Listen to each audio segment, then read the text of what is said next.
همه چیز با ساختن حلقه ها شروع شد. 3 حلقه به الف ها که از همه اقوام داناتر و باهوشتر و عادلتر بودند داده شد. 7 حلقه به اربابان کتوله ها که ذهنی هوشیار داشتند و سازندگان غارها بودند. و بالاخره 9 حلقه به قوم انیس ها که بیش از هر چیز تشنه قدرت هستند هدیه شد. در هر یک از این حلقه ها اراده و نیروی لازم برای حکومت گردند، ولی همه فریب خورده بودند. در سرزمین مردور در میان آتش کوه نابودی، سایرون فرمانروای تاریکی مخفیانه یک حلقه اصلی ساخت تا با آن بقیه را کنترل کند و در این حلقه تمامی بیرحمی باطنیش برای غلبه کردن بر کلیه موجودات را قرار داد. یک حلقه برای حکومت بر تمامی سرزمین های آزاد. زمین ها پشت سر هم در اثر قدرت حلقه سقوط کردند، ولی بعضی ها مقاومت نشان دادند.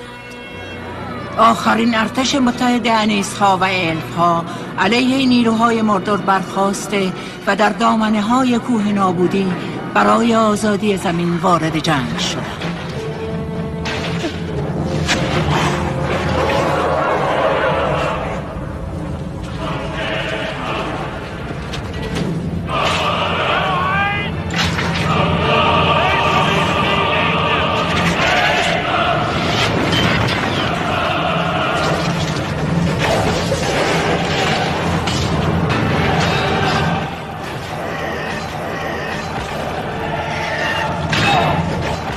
پیروزی نزدیک بود،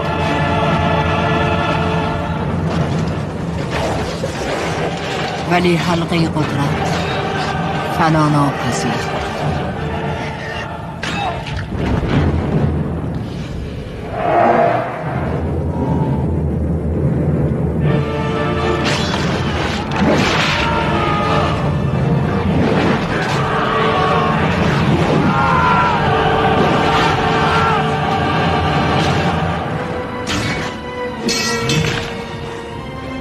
در این لحظه، هنگامی که همه امیدشان را از دست داده بودند، ایزیلدور پسر پادشاه شمشیر پدرش را برداشت.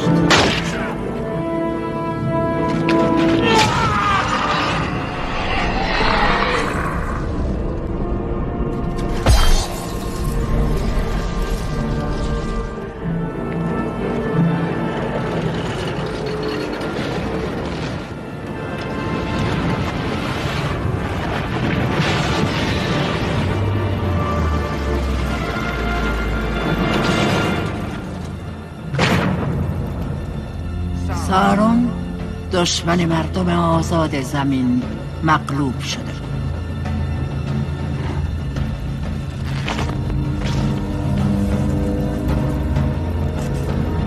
حلقه به ایزیلدور که تنها همین یک فرصت را داشت که برای همیشه شیطان را نابود کند رسید، ولی قلب انسان ها به راحتی فاسد می شود و حلقه قدرت از خود اراده دارد.